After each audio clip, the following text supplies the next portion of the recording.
Daga, are we the Yes. prettiest podcasters in the world? Well, we are the prettiest today. You are the prettiest to me. Aw, you're the prettiest to me. So today we're going to talk about comparison, comparing ourselves to others, and what does that do to our mind, our soul, our spirit, our motivation? What happens when we compare ourselves? Mm. Yeah, and is there something like healthy and unhealthy comparison? That will be my Yes, question. I was thinking about competition. That I'm not that competitive of a person, but I do think competition does motivate me. But I think there is a dark side to it. So we're going to dig into this today and explore. So what are your thoughts before I share mine? I think we can benefit from comparison, and when we do it consciously, and when we ask ourselves a few questions while we do that, we can actually have some advantages from that. So we all compare. Let's start with the fact that we all compare. We do compare, and it's normal that people compare. When we grow up, especially when we compare ourselves, this is how we build our self-image, and this is how we assess whether we are doing okay or not, whether there's something that we need to change. And I'm talking especially about our skills and how we do, let's say, how we learn, or yeah, which is quite normal. Yeah, and especially when we are adolescents, we build our sense of self-worth also from the fact how other people perceive us. So naturally, we also compare ourselves to other people. So there's nothing wrong with that, and it is quite normal. However, mm, what helps with healthy comparison is quite a stable sense of self and sense of self-worth. Uh, Also knowing who we compare ourselves to, so being clear about it, and there are different ways and types, let's say, that we can compare ourselves to, and I will talk about it later. And what is the intention behind our comparison mechanism? This is really helpful because as I was thinking about this and meditating on it, I was really thinking that comparison is very dangerous. It's a very dangerous game. And the examples I have are in my career in tech, I spent a lot of time asking, why am I not the boss? And I compared myself with, oh, it became blurry. I compared myself with the management people who were in power and thinking that a big mistake was made and that I should be the boss. And that caused a lot of suffering for me. And as I've learned, I think even just more recently, that perhaps the things I was thinking were important to the company to pick those specific people to be the management. Those are not things that I understood. So maybe just a little bit of humility could have helped me, like the going back to our curiosity podcast, which if you haven't seen that, please go watch that curiosity podcast. A little curiosity could have helped me in the suffering of why am I not the boss about, I could do so much better. I'm so much more competent. So I think that understanding that I don't understand the whole picture could have been helpful. But when I'm thinking now about other things I compare myself to is maybe does my YouTube channel have as many likes or subscribers as some other YouTube channel? I think that letting my mind go down that thought pattern definitely makes me not happy. And so I have to stop myself because it's not helpful. But as thinking about role models, right, is thinking of like, oh, this VP is so popular or so productive or so whatever, I'm realizing that actually we're so unique. We're really unique. And I would like to just say there's three ways that this uniqueness plays out. So the first is we're non-comparable because we're very different. And I think looking at a person, I'm just going to go with this like VP corporate level sort of example because that one is very fresh on my mind. Oh, we're just so different. We're so different. And so trying to say like, oh, this is that, it's just trying to put the things next to each other. It's actually impossible. And the thing that I really, really realized even just this morning is that it's self-limiting because you're basically creating a standard that is not specifically for you. And you could end up trying to model your life after some specific person. And it's a totally different thing you're doing. And that's the third thing is that we're all on different paths. So trying to be like, oh, I'm going to get here and get that promotion and get that title, you're going down that path. But really, your path could be this way and it's non-comparable. Mhm. Right. So that's kind of like the things that I've been thinking about on the dangerous side of the Mhm. comparison. Right. I agree. Absolutely. I love that example of comparing yourself to other people who have the position that you feel you would be better suited for. Yeah. And I think it can be relevant in so many other ways. Even in friendship groups, I can imagine that sometimes it can happen, no? Or at a party, or I don't know, being popular, etc.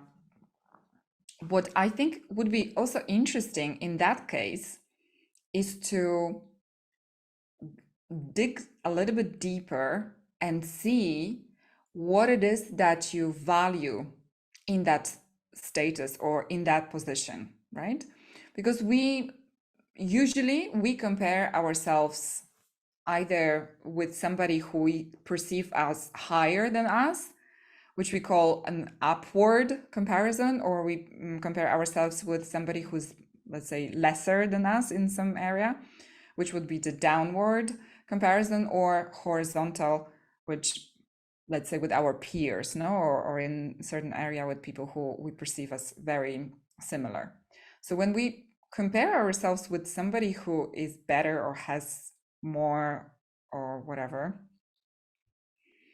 it can serve us as an inspiration. It can motivate us if we allow ourselves to think that what that person achieved is possible, right? So we can allow ourselves to see, oh, actually that person, it's they are there, or they're, I don't know, like that great swimmer, etc., or they have this great position or their own business, and it is possible. I could also be there. So we see that as a source of our inspiration and motivation, right? And possibly even admiration. And there are other qualities and feel good emotions or feelings which can help us to create connection as well, right? Because maybe this can then motivate us to connect with that person and ask them for advice or ask them to be our mentors, etc. So we can use this mechanism of comparison to our benefit. However, we can also go another way. We can be resentful and we can get stuck in the fantasy or in the what if, and trying to figure out why the reality is as it is, while accepting the reality could help us much more. Because if we accepted that, okay, this person just landed a job that I wanted, well, it's better to accept it, because then I can decide what it is that I can do about my situation instead of thinking how I would be better for that, right? But if I ask myself, what it is that is so important for me in that situation. I can understand what is the value for me in that in the situation of that person, why it is that I see that attractive to me, and is it really attractive, and is it in alignment with my values, or is it just something that I'm absorbing from the outside, and I'm believing that, oh, this is actually valuable to have that job or to be the boss, while maybe for myself it isn't, right? I have an example which I just recently learned about it, which I think is very interesting for people who think comparison can go wrong or right. Yeah. So I don't know if how many of you, I would assume that everybody who listens to us knows who the Beatles are. And I'm guessing not all of you might know who is Pete Best. And he's the fifth Beatle, or he's one of the Beatles members who was with them at the very, very beginning.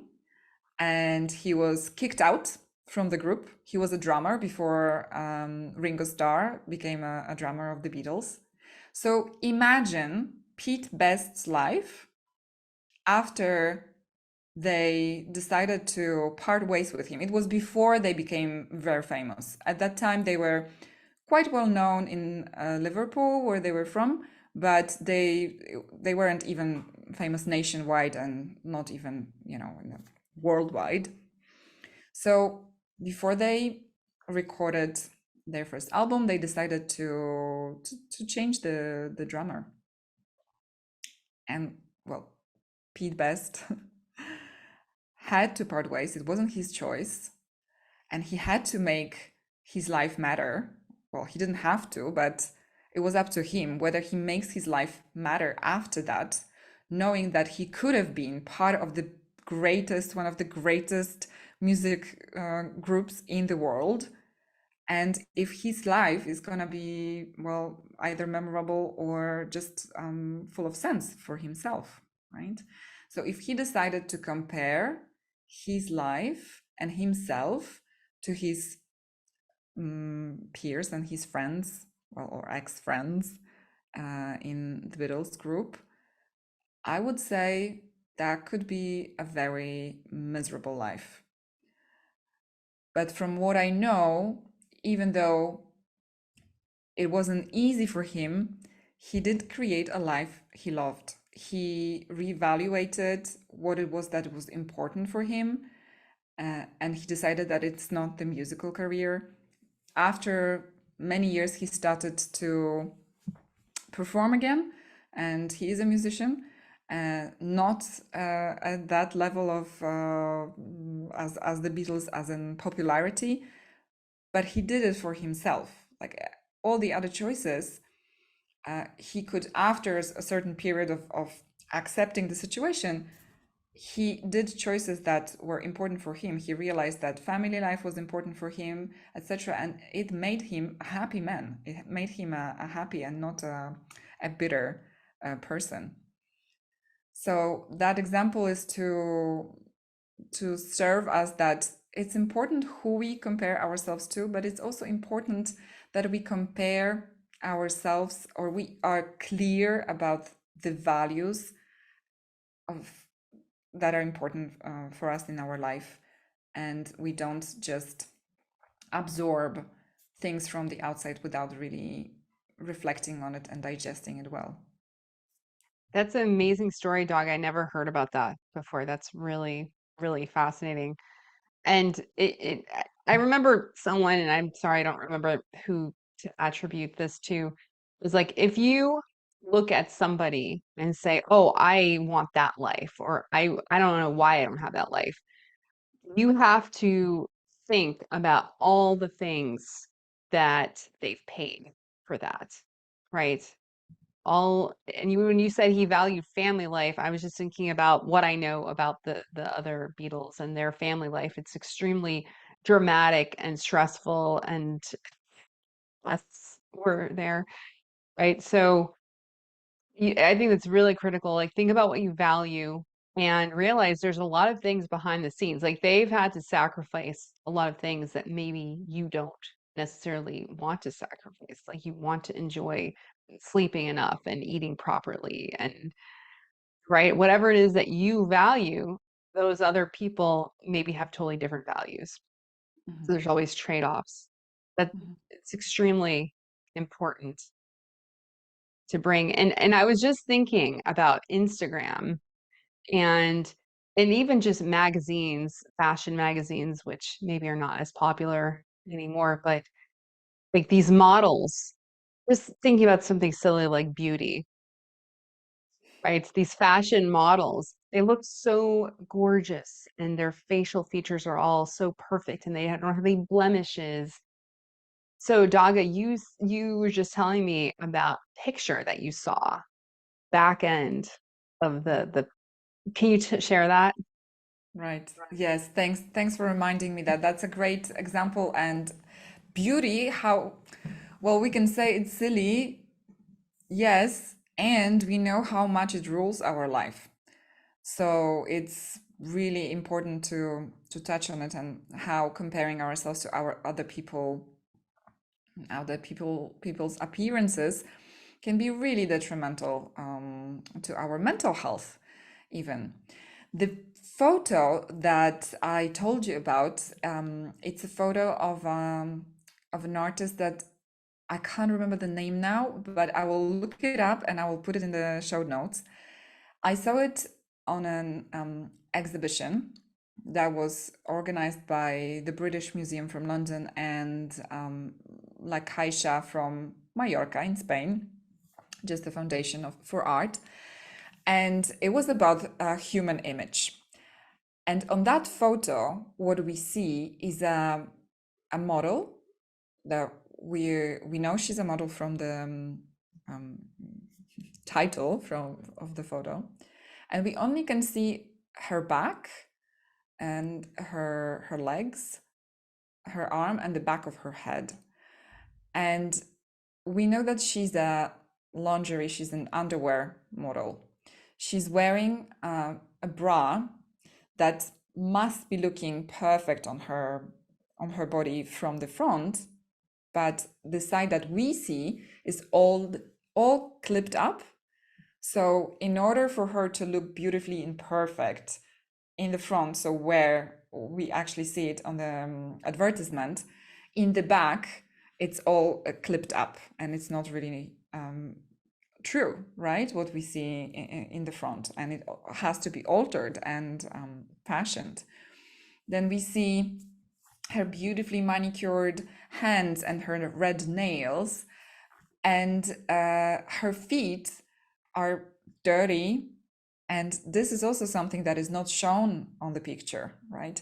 Her skin, however young and beautiful, it's imperfect as well. It has some birthmarks and some mm, freckles. So we see that person as she is, as a human being, with all the imperfections of her body and also of the garment that she's wearing.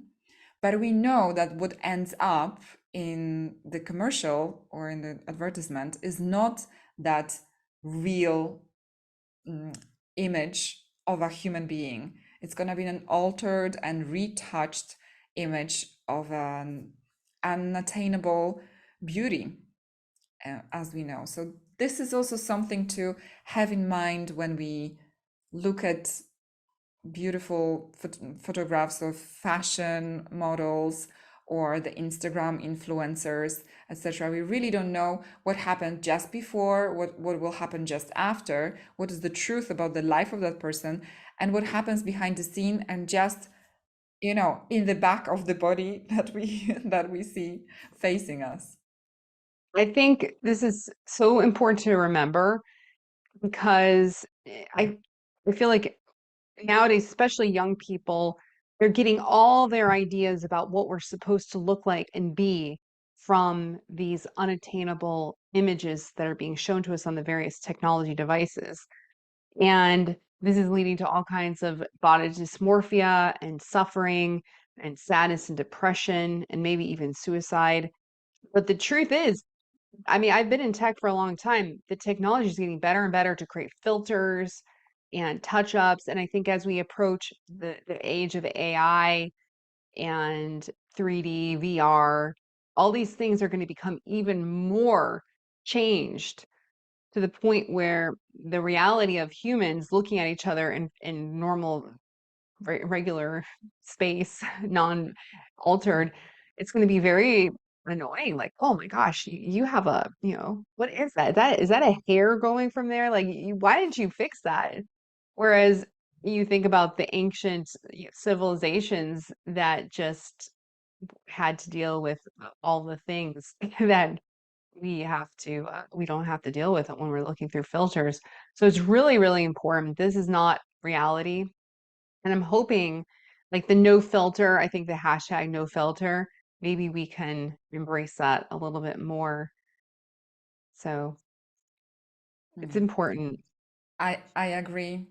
I agree. And also one thing that comes, the negative thing that can come out of comparison is that what we crave is connection, but by comparing ourselves is actually we're distancing ourselves from other people because we start thinking bad things about ourselves, and we start thinking like how we focus on the things that we don't have, and we create a sense of maybe shame or unworthiness, or lower self-esteem, etc., which distances us from other people, while the alternative or the remedy for that is connection. So focusing more on connecting with people who value us for who we are, and fostering those relationships, and being that person to others as well, who really values in other people their authenticity and their uniqueness. um, I would say that's very important, and it's important for our well-being and our mental health. And comparing ourselves to ourselves, comparing ourselves to what we've achieved and what we are capable of, being aware of our conditions and our circumstances and the way we feel in the day, and knowing that sometimes our best is not the same. It's not the same every day because of how we are. So being mindful about that, and being honest with ourselves. Again, I would stress with our values. And one more thing, which is quite interesting, when we compare ourselves to other people and we take our eyes off of what is in front of us and what we have, and instead we focus on what we don't have, what it is that we avoid in our life, what it is that we avoid in looking at, right, and taking care of in our life as it is now, as we deviate our attention, and we focus on somebody else's life. That's an instant way to be unhappy. Just compare yourself to what other people have. And Mm. yeah, that's really good. And it brings, like what you just said, reminds me of the Four Agreements. I know we've referenced him before, Miguel Ruiz. Is that how you say his name? Yeah. Accept your best, right? Accept, I think that's what it is. Always do your best. Always do your best. And he Yeah. talks in there about accept your best. And I actually have this hung up on my wall. Because if you're sick one day, don't compare yourself to the days when you're not sick. Just do your best. Hmm. Yeah. And that's, I think, just accepting our best, doing our best, and saying, I did my best today. Hmm. Was it as good as X superstar, Olympian, world Hmm. leader? Maybe not. Mhm. but it was the best I could do. And that gives some satisfaction and happiness. And the other thing I want to bring up is be yourself because everyone else is taken. Like I always like that one. I And I love think, that quote. if you really think about going full authenticity, you are so different than everyone else and own that in this world, that's the way you really win. Is just figure out all your unique quirks and attributes, take some time. Even your flaws can be the thing that helps you in life. It's like really own everything Mhm. about yourself and take that time instead of comparing yourself to others, just know yourself even more. Mhm. Absolutely. The energy that we put into comparing ourselves with other people would serve us better if we just invested in knowing ourselves, what it is that we actually are. Yeah. Your gift, Daga, a gift I'd to like to, humanity. oh, and so are you. Thank you. Thank you. I would like to